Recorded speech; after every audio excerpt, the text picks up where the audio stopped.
महाराष्ट्र। हाल ही में निलंबित पुलिस उपनिरीक्षक पीएसआई रणजीत कासले ने कई व्यक्तियों पर गंभीर आरोप लगाए हैं, जिससे क्षेत्र में हलचल मच गई है। उनके निलंबन का सही कारण अब तक स्पष्ट नहीं किया गया है, लेकिन उनके बयानों ने व्यापक ध्यान आकर्षित किया है। कासले ने वाल्मीकि कराड का नाम लिया है, जो एक विवादास्पद व्यक्ति हैं और बीड़ के सरपंच संतोष देशमुख के हत्या से जुड़े जबरन वसूली मामले में आरोपी हैं। कराड को महाराष्ट्र के मंत्री धनंजय मुंडे का करीबी सहयोगी माना जाता है। कासले ने कराड और मुंडे पर गंभीर आरोप लगाए हैं, जिससे यह मामला राजनीतिक रूप से संवेदनशील हो गया है। इसके अलावा कासले ने महाराष्ट्र के मुख्यमंत्री देवेंद्र फडणवीस पर भी निशाना साधा है, खासकर बीड़ में कानून व्यवस्था और अपराधों से निपटने के तरीके को लेकर। देखिए, मामला ऐसा है कि मैं महाराष्ट्र के बीड़ जिले में साइबर क्राइम में मैं सब इंस्पेक्टर था। कुछ केसेस मेरे पास इन्वेस्टिगेशन के लिए थे, तो मैं आया था सूरत, गुजरात में, गांधीनगर और अहमदाबाद उसकी तहकीकात तपास में। तो वहाँ पे मेरा 5 साल से एक दोस्त था, जिसका नाम है मुकेश नाहटा। तो मैं गया उसके पास, उसके घर में रहा, क्योंकि हम लोग ऐसे दोस्त के पास ज़्यादातर रहते हैं। फिर वहाँ पे उसका लड़का राज मुकेश नाहटा है, उसने क्या किया कि बोला, सर ये जो है आपका आरोपी, इसके साथ मैं पहचानता हूँ, कुछ बात करना है या उसको लेके आना है तो बोलिए। मैं बोला भाई हाँ लेके आ जा तू। तो उसने बोला कि फिर ठीक है सर, और उसने उसके पास से 10 लाख रुपए ले लिए, वो राज मुकेश नाहटा ने। वो तो 10 बोल रहे हैं, लेकिन कुछ लोग 25 भी बोल रहे हैं। जो है वो ले लिया पैसा और भाग गया। फिर मैं उसके पीछे पड़ा कि भाई मैं एफआईआर कर लूंगा कि तूने पैसा लेके गया है, वो पैसा तू कहाँ से लेके गया, कैसे, वो वापस लेके आ जा। तो फिर वो मुकेश नाहटा जो 5 साल से दोस्त था, बिल्डर है, 5,000 करोड़ का मालिक है, तो उसने क्या किया कि भाई छोड़ दे, बेटे ने पैसा लेके गया है मेरे, छोड़ दे, तू तू तेरा काम कर दे। मैं बोला कैसा छोड़ दूँ, वो आरोपी नहीं, कुछ नहीं, क्या नहीं है। तो फिर उनकी बीवी ने बोला कि इसको 6 घंटे में सस्पेंड कर दो। मुकेश नाहटा की बीवी ने, जो सूरत का बिल्डर है, 5,000 करोड़ का मालिक।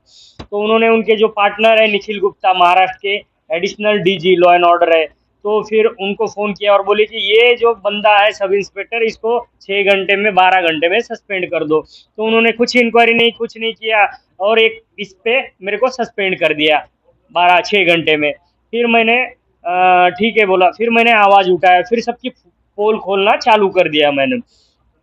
फिर जो जो 2 साल से मेरे ऊपर अन्याय हो रहे थे, मैं जो सहन कर रहा था, वो सब मैंने बाहर निकाल दिया। कि जैसे ही अभी पहले तो सस्पेंड किसने किया, निखिल गुप्ता, जो है मुकेश नाहटा, सूरत का बिल्डर है, सूरत का, उसका पार्टनर है निधि अपार्टमेंट, राज शॉपिंग सेंटर का मालिक है निखिल गुप्ता, जो एडीजी है आईपीएस।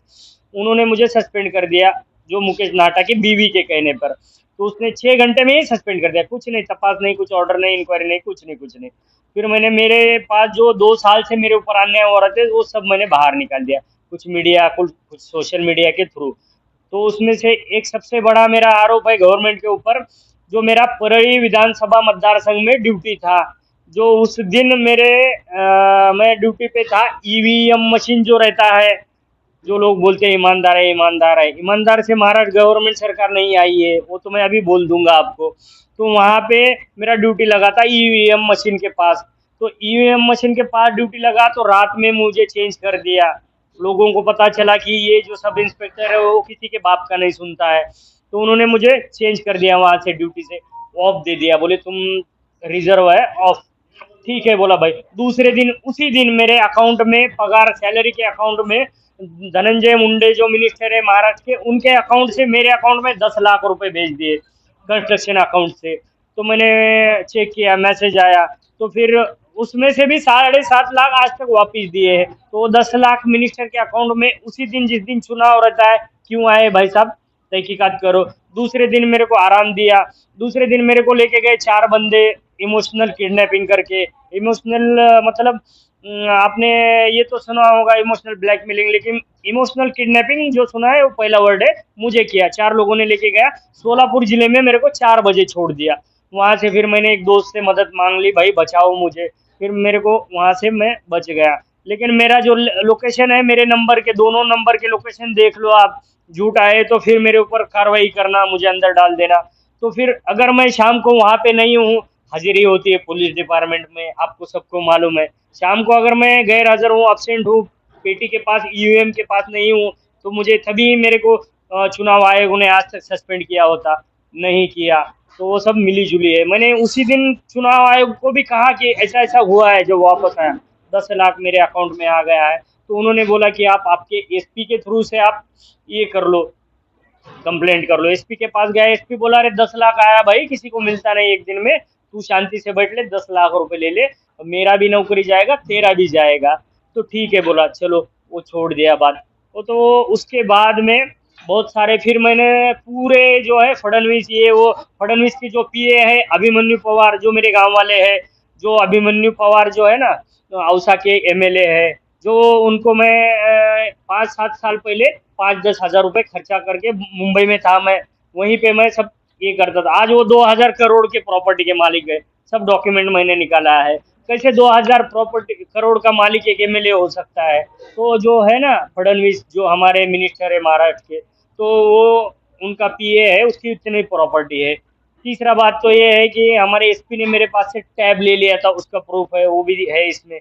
वो तो छोटी बात है, टैब लेना, एसपी तो ले लेते हैं छोटे ये ऑफिसर से। बताइए कि आपने दिल्ली को क्यों चुना, और दिल्ली में ये हाँ। प्रक्रिया है, जंतर मंतर पर अपना धरना दे सकते थे या प्रेस क्लब को चुन सकते थे, आपने ये जो लोकेशन चुनी उसका क्या कारण है? दिल्ली, और आप अभी तक कोर्ट में क्यों नहीं गए, किसका इंतजार कर रहे हैं? हाँ हाँ, मैंने तो एप्लीकेशन सब जगह दे दिया है, कोर्ट में गया नहीं हूँ, कोर्ट में जाने वाला हूँ। यहाँ से जाने के बाद दिल्ली को इसलिए चुना क्योंकि यहाँ पे अभी तो बीजेपी की सरकार है, लेकिन यहाँ पे आम आदमी की पार्टी थी। यहाँ के लोग बहुत ईमानदार है, मैं न्यूज़ पे देखता हूँ, सोचता हूँ, सुनता हूँ, और आम आदमी पार्टी को अभी मैं न्याय मांग रहा हूँ, जो अरविंद केजरीवाल है। किसी पॉलिटिकल पार्टी के कनेक्शन में बात की है किसी से? हाँ, सब पीए लोगों से ही अभी तक बात हुई है। आज शाम को भी अभी कुछ लोग मिलेंगे या कल मिलने वाले हैं। इसे दिल्ली यूं यूं चुना कि महाराष्ट्र के टीवी 9 को मैंने कुछ मेरे प्रूफ भी दे दिए थे, और कुछ मेरा पहला जो उन्होंने लिया था लाइव टीवी 9 ने,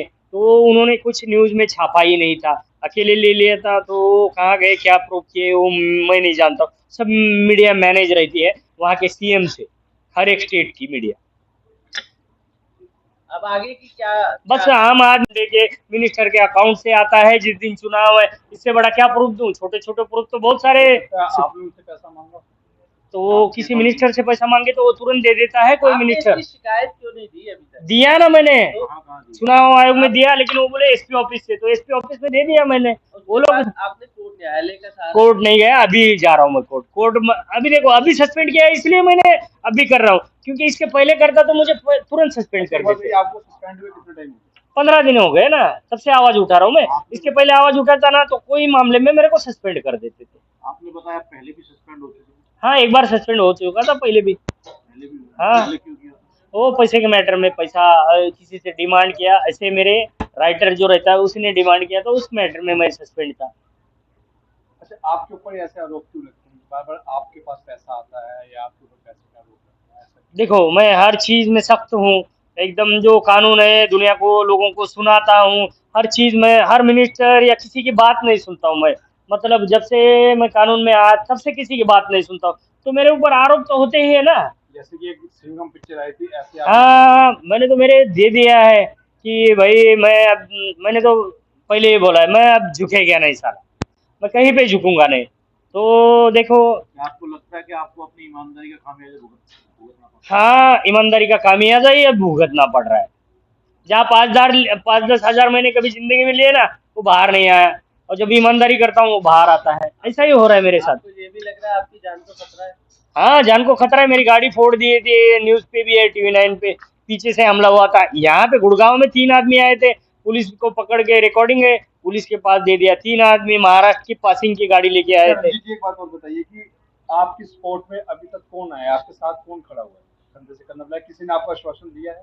बस दिल्ली का एक मीडिया वाला बंदा है, जो है उसका नाम तो अभी, हाँ बस वही है। हाँ बस, बाकी तो